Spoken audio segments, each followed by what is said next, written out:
Sir বিশ্বাস করেন আমার কোনো দোষ নাই। সবই জানি তো, তুমি ধরা দিলে কি জন্য? পালে থাকতা। পালে তো গ্রামে যাচ্ছিলাম, স্টেশন থেকে পুলিশ ধরে নিয়ে যাচ্ছে। এই রাজা অনেক খারাপ স্যার, বহু মেয়ের জীবন নষ্ট করছে। কোনো প্রমাণ আছে তোমার কাছে? প্রমাণ আমি নিজে স্যার, আমার বান্ধবী এবারও লাইফ নষ্ট করবে লাগছিল। ওক বাঁচাবার যায় তো এলে দুর্ঘটনা ঘটে গেল।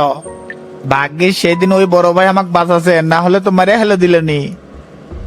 শোনো, কোনোভাবেই রমজানের ঠিকানা পুলিশকে বলবা না, ওসি স্যার তোমাকে জেরা করতে পারে। তোমার একটাই কথা থাকবে, তুমি কাউকে চেনো না, ওদের কাছে যে ছিলা সেটাও বলবা না। ঠিক আছে স্যার, ওইভাবেই বলবো নি। আর আমাকে এর থেকে বাঁচান স্যার, আপনাকে না খবর দেওয়ার ব্যবস্থা করেন। তোমার আব্বার নাম্বার বলো, আমি ফোন দিয়ে জানিয়ে দিচ্ছি। আচ্ছা নেন 01754। ঠিক আছে ছোট ভাই, আমি এখনই ফোন দিয়ে জানিয়ে দিচ্ছি, আর তুমি কোনো টেনশন করবে না। আর যা যা শিখে দিচ্ছি সেইভাবে কথা বলবা। ঠিক আছে স্যার।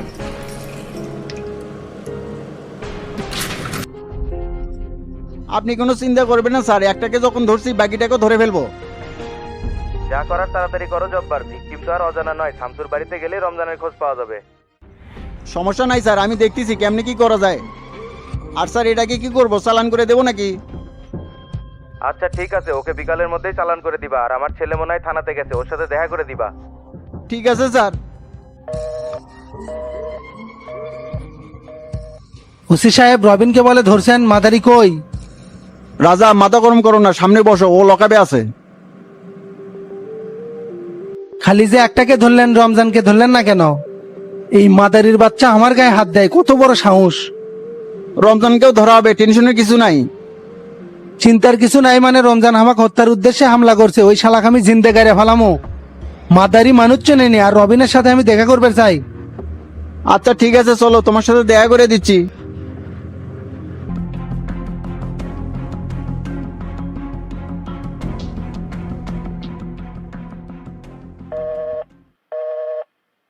যাক, আইজি স্যারের ব্যাপারটা জানায় খুব ভালো লাগলো। আল্লাহ রে ভাই রে, আর মারিস না রে ভাই। চুপ শালা, আর একটা কথা কব না। কাহিনী কি? এসে নাকি মারধর করছে নাকি? যা দেখে আসি তো, কেটাই কাম করিচ্ছে।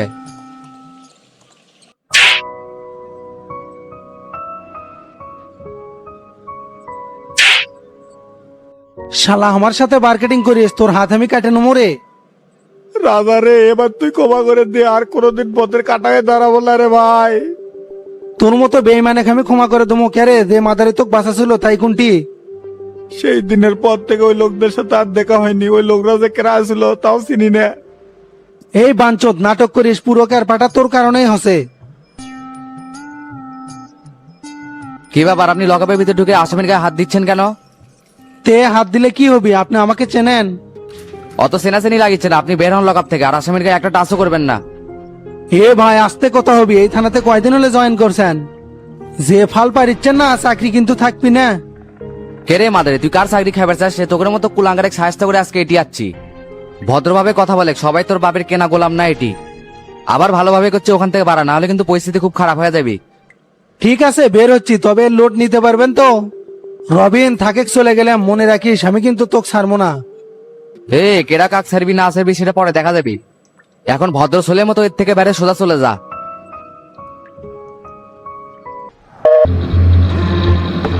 কিরে চুপ করে থাকলো কিসের জন্য? কি হয়েছে? ছেড়ে কাশেক তো। বাটুলের কাছ থেকে যে 4 লাখ টাকা নিয়ে দিলেন না, তো ওই টাকার কি হয়েছে? টেকা পাওয়ার 2 দিন পর আমার কাছে একটা আননোন নাম্বার থেকে ফোন আসে। কচ্ছে তোর বাড়ির পাশে বড়ই গাছের নিচে 7 হাড়ি স্বর্ণের কলস আছে, তুই কি নিবার চাস? সঙ্গে সঙ্গে উত্তর দিলাম, হ নিবার চাই। তখন করছে 5,000 জিনে কি 1 সন্ধ্যা খাওয়ান লাগবে। হাই রে কাহিনী রে, তুই অত দিনে কুটি বাবু, পরে কি খাওয়া ছিল? খাওয়াবার তো চাচ্ছিলাম ভাই, তখন আমার করছে তুই টেকা দে, পাগলা বাবার মাজারে আমরা খাওয়ার ব্যবস্থা করবো। আমি কোনো বাস বিচার না করে ওই 4 লাখ টাকার সাথে আমি 1 লাখ টাকা দিয়ে 5 লাখ টাকা দিয়ে দিছি চাচা। হাই রে হাই, মারা দিছে, সাথে আরো 1 লাখ ফ্রি। কে রে, মানুষ ইনকে বলদ হয়? এই যুগে এগুলা কেউ বিশ্বাস করে? সেই দিন যদি ওই বিচারে আমি থাকলাম নি, তাহলে ওই টাকাগুলো নিয়ে রাখতাম। ই তো অত টাকার লোড নিতে পারিনি মাস্টার। এ বললা জিনমিন কিছুই না, তোর কাক সন্দেহ হয় কত? আমার দোকানের সিঙ্গা রাব্বি সেদিন থেকে ওই গায়েব হয়ে গেছে। ও তাই তো মিজানরা কলো যে রাতে বেলা রাব্বিক ব্যাগ সহ দেখছে, আমি তো বিষয়টা পাত্তা দিইনি। ক্যারে কি কালারের ব্যাগ আছিল রে? অত কিছু তো আমি শুনি নাই, তবে ওর ঘাড়ে একটা ব্যাগ আছিল। চাচা আমি 100% শিওর ওই শালাই আমার টাকা মেরে দিছে। মেরে দিছে, এখনো খুঁজে বের করে সেটা আদায় করে। হারামজাদা চ্যাংরা কয়েকদিন পর পরই দুনিয়ার আকাম কুকাম করে নাটক নিয়ে আসে। চাচা আপনারা ছাড়া আমার কেটো আছে, এবারের মতো এই বিপদ থেকে রক্ষা করেন। আমার বড় ভুল হয়ে গেছে চাচা। এটা তোর ভুল না, লোভ। যেই শুনছে সাঁতারি সোনার কলস পাবি, ক্যাল ক্যাল করে যে মারা দিয়ে যাচ্ছে। একদিন খালি শুনছি আয়নাল বলে বলো, আজ নিজের চোখে দেখলাম। আর এর মধ্যে তো বহুত ঝামেলা আছে, আজ তো একটা লোভী চ্যাংরা। তাই তো আইনাল ভাইয়ের দিকে তাকান যাচ্ছিল না, মুখ চোখ একবার পেছার মতো করে রাখছিল। তে বিষয়টা কি ভাবি জানে? না রে, গোলাপি এখনো কিছু জানে না। জানতে কতক্ষণ, এবার তোমাকে একবারে ছেঁচা ফেলবি। এবারের মতো ক্ষমা করে দেন চাচা, এর কারণে ঈদের পর থেকে দোকানই খুলে পারি নাই। আমি তো ক্ষমা করে দিলেই কি আর না দিলেই কি, তোর একটা শিক্ষা পাওয়ার দরকার আছিল। আর রাব্বির তো কিছুই নাই যে যেগুলা বেঁচে তোর টাকা তুলে লিবু। এ গোল্লা আয়নালেক নিয়ে যায় থানাতে, একটা ডায়েরি করে আয় তো। আচ্ছা ঠিক আছে, যাচ্ছি। এ আইনাল ভাই ওঠো। আর হাবিব ভাই, কালকে সকালে নরেশ উকিলের সাথে দেখা করে তোতার ব্যাপারে কথা বলবেন। তে তুমি বিশু মৌরির সাথে কথা কয় আর মামলার নকল গুলা তুলে রাখবে কয়। নরেশের কাছে তো খালি হাত পায়ে যায় লাভ হবে না, কাগজপাতি ছাড়া তো ওই কথা কয় না। সেই কাজ কি আমি বাকি তুঝি নাকি? সকাল সকাল চলে যান, সব ব্যবস্থা করা আছে। আচ্ছা ঠিক আছে। আর হিয়ারিং এর ডেটটা যেন তাড়াতাড়ি নিয়ে ফেলে, ওখান থেকে কিন্তু জামিন হবি না। আচ্ছা, যা করার লাগে আমি করবুনি। আর আইনালের ব্যাপারটা কি করবে? 20 তারিখের আগে কোনো চাপ নিতে যাচ্ছি না। এরা পুলিশে নিয়ে আগে দৌড়াদৌড়ি করুক, পরে বিষয়টা দেখমুনি। ঠিক আছে মাস্টার, আমি তাহলে গেলাম, পরে কি হয় না হয় তোমাকে জানাবনি।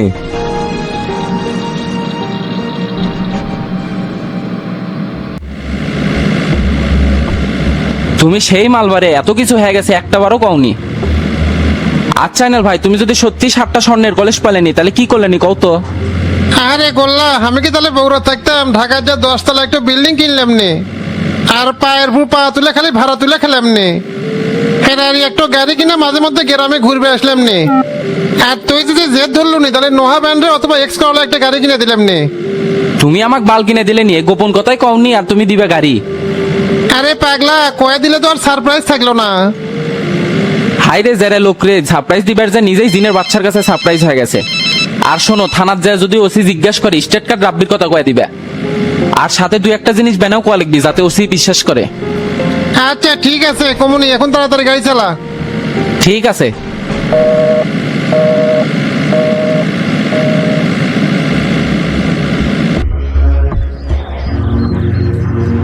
ডন ভাই তেল উঠনি গেছে। হোসে, তুই দেখি দেলু সেই ভক্ত হয়ে গেছু, চোখের আল হবার দুচ্ছু না। না ভাই, ওর কাছ থেকে টাকা পাই তো, সেটা জন্য আসলাম। কয় টাকা পাস? বেশি না, 500 টাকা পাইলে আপনার কাছ থেকেই দেন, পরে হাজিরের থেকে কেটে নিয়েন। আজকে তো সাইটে কোনো বিল দেওয়া হবে না, চেয়ারম্যান সাহেব কয়ে দিছে একবারে রবিবার দিন দেওয়া হবে। ও দেলু কুন্ডি গেছে। ওয়াক ভাটাত পেটে দিছি কিছু খোয়ানোর জন্য। ওর আসতে দেরি আছে, আসলে তোর কথা কমুনি। ঠিক আছে, আমি তাহলে গেলাম ভাই। আচ্ছা যা।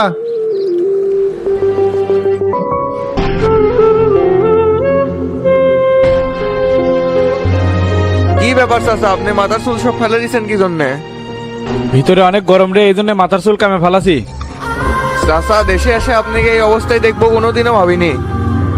চিন্তা করিস না রে বাপ, বিপদ আসে আবার কেটেও যায়। আমি এসে সবই শুনছি, কেটে কেটে আপনার পিছনে ষড়যন্ত্র করছে, সব শালাক দেখে নিমু। দেখে তো নমু, কাকু ছেড়ে কথা বলবো না। কি রে, তোর চাষি কেঙ্কা আছে? তাই তো চাচা সারাক্ষণ মন খারাপ করে বসে থাকে। এলাকার মানুষজন বদনাম ছড়াচ্ছে, এটা সেটা কয়, এগুলা নিয়ে তো চাষি সেই খেপা আছে। সবই আমার ক্ষতি করার জন্য শামসু ইচ্ছা করে এই সর্বনাশটা করছে। সাথে আরো জড়িত আছিল হাবিব মাস্টার। সেগুলা তো সবই শুনলাম পিন্টুর কাছে, তাই তো তার নাম বাদ দিলেন কৃষক। এই শালাই তো এই মেইন খেলাগুলো খেলছে। তো তাহলে ননির পুতুল রে, যে সুদিনটা পাচ্ছে না, ওকে আর কি দোষ দিব? কিরে, ফারুক উকিলের সাথে দেখা করছিল? আমি ফোন দিছিলাম চাচা, করছে বগুড়ার বাইরে আছে, সন্ধ্যায় দেখা করবে চাচ্ছে। আপনি মনে হচ্ছে আপনি না তো, যেহেতু আপনার ব্যস্ত দেশে আছে, আপনাকে জেল থেকে বের করেই ছাড়বি। শুনে জজ কোর্ট থেকে জামিন না হবার পারে, তাই হাইকোর্ট থেকে সকল বন্দোবস্ত করতে হবে। জনতা পার্টির সাবেক সাধারণ সম্পাদক কাদের মোল্লার সাথে যা দেখা করব, যাতে করে ভালো উকিল ধরে হাইকোর্ট থেকে জামিনের ব্যবস্থা করে। তাহলে ফারুক উকিলের সাথে দেখা করবো না? হ্যাঁ, দেখা তো করবোই। ফারুক উকিলের সাথে আলোচনা করে তারপর কেমনে কি করা যায় সেটা করবো। ঠিক আছে চাচা, আমি সকল বন্দোবস্ত করিচ্ছি। আর আপনার জন্য ওষুধ কাপড় চোপড় আর কিছু খাবার নিয়ে যাচ্ছি। আর পিছিত কত টাকা দেওয়ার জন্য আনছো? আপাতত 15,000 দে, মুখে আরো লাগবে নাকি? না ঠিক আছে, আর এগুলা কাজ তাড়াতাড়ি করিস। শুনে মাথা গরম করে এলাকার মধ্যে যেন কারোর সাথে ঝামেলা করিস না। এখন কিন্তু মানুষ আমাদের ক্ষতি করার জন্য খালি সুযোগ খুঁজবি। সমস্যা নাই চাচা, কেমনি কি চলা লাগবে সেটা আমি জানি। তাহলে চাচা আমি গেলাম, আর এগুলা সবকিছু আমি লেগে দিচ্ছি। ঠিক আছে যা, আর তোর সাথে টেনশন করবে মানা করবো।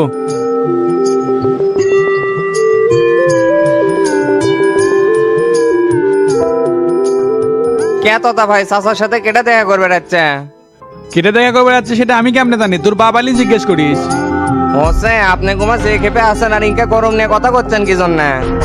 তোর সাথে কেমনে কথা কবি রে সুতির বেটা? আমাকে থেট করিস যে কাঁচাই খেবেল দেবো? আসার সাথেই যে খাও খাও ব্যবহার শুরু করে দিছেন ভাই, মনে হচ্ছে সেটাই করা ভালো আছিল। এ মাদারি, জেলের মধ্যে তুই কি শ্যাট হয়ে গেছিস? দেখা তো তোর কত ক্ষমতা আছে। যেরকম বাড়াবাড়ি করিচ্ছেন না, এটা কিন্তু আপনাকে মানাচ্ছে না। আমাকে কি মানাবি না মানাবি সেটা কি তোর কাছে শেখা লাগবি শালা চোর? মুখ সামলে কথা কন ভাই, আমি চোর হলে কিন্তু আপনি বড় ডাকাত। কাককে উল্টা পাল্টা কথাবার্তা কন? এ শালার বেটা, মুখে মুখে তর্ক করলে কিন্তু হারার দিয়ে একটাও অস্ত্র থাকবি না। এ কি আছে রে, তো তার উপর খেপছে কে? এই শালা এসে উল্টা পাল্টা কথা করছিস চাচা। খারার উপর মিশা কথা বললেন ভাই, উল্টা পাল্টা কথা তো আপনিই করছেন। দেখেন চাচা, আমি খালি তোতা ভাই করলাম যে চাচার সাথে কেটে দেখা করবে যাচ্ছে, ফট করে ঘুমো করছে তোর বাপ আসলে জিজ্ঞেস করিস। এটা কোনো কথা হলো? আর যখনই দেখা হয় তখনই খালি চোর চোর করে অপবাদ দেয়। তুই তো চোরই হে, খারাপ কি করছিস? হ্যাঁ, নিজে বড় ডাকাত হয় ম্যানশেক চোর করছে।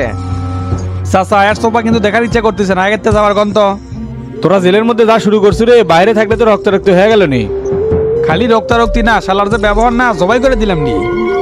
সালনাই কুত্তার বাগাতার নাম। দেখছেন আর কথা সাইজ এক, কিন্তু এটি হজম করে দেবো কয়ে দিলাম।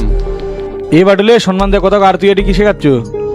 আজ 2 দিন হলো চাচা, পিসিত কোনো টাকা পয়সা নাই। শ্বশুর আর বউয়ের দেখা করবে আসার কথা কিন্তু আসিচ্ছে না, বড় সমস্যার মধ্যে আছি। আচ্ছা ঠিক আছে, ফটিক আমার পিসির টাকা লেগে দিয়ে গেছে। তোর কি কি লাগে কালকে সব ব্যবস্থা করবো নি। আরে দানবীর, কয় লাখ টাকা ফটিক লেগে দিয়ে গেছে।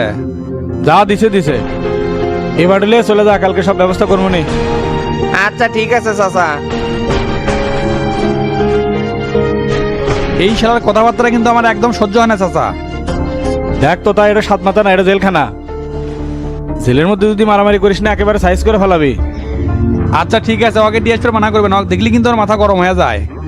ঠিক আছে কমুনি, চল ক্যান্টিন থেকে কিছু খাই আসি। আচ্ছা চলেন। স্যার, একটা তো সমস্যা হচ্ছে, আপনার কাগজপাতির মধ্যে কয়েকজন ব্যক্তির আইডেন্টিটি খুঁজে পাওয়া যাচ্ছে না। যাদেরকে পাওয়া যাচ্ছে না তাদেরকে মাইনাস করে দেন, আমি নতুন করে সাইন করে সেই গ্যাপটা ফিল আপ করে দিচ্ছি। মাথায় রাখবেন, সময় কিন্তু বেশি নাই, তাই দ্রুত কাজ করতে হবে। তে দলের নাম তো দেখলাম ভালোই আছে, তা মার্কা কোনটা সিলেক্ট করলেন? সোনার বাংলার নাগরিক দলের জন্য কলম মার্কাই পারফেক্ট হবে। এটা কি পাওয়া যাবে? আপনাকে যে মার্কার লিস্টটা দেওয়া হয়েছিল এর মধ্যে কলম, চাবি, প্রদীপ, মশাল এই মার্কাগুলোই ফাঁকা আছে। এর মধ্যে যে কোনো একটা আপনি নিতে পারবেন, সমস্যা নাই।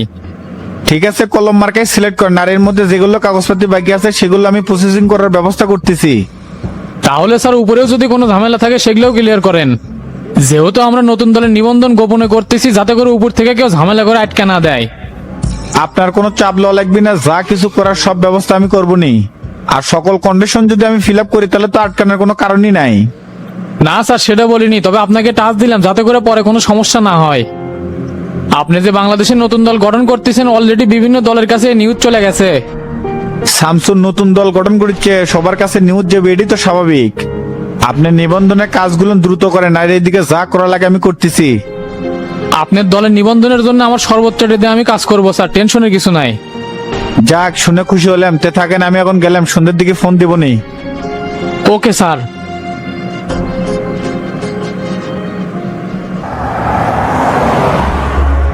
হ্যাঁ সম্রাট, বলেক। শামসু, পুলিশ তো তোফাইলের বেটাক মারা রয়েছে, এরা গ্রেপ্তার করছে। কোষ কি রে, কখন ধরছে?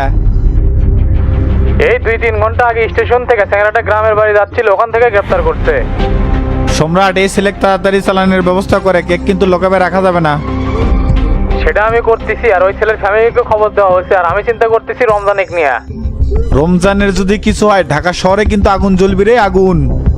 তুক যেটা করবে করলাম সেটা করতে, পরে তোর সাথে কথা হবি নি। আচ্ছা ঠিক আছে, তুই মাথা গরম করিস না, ব্যাপারটা আমি দেখিচ্ছি।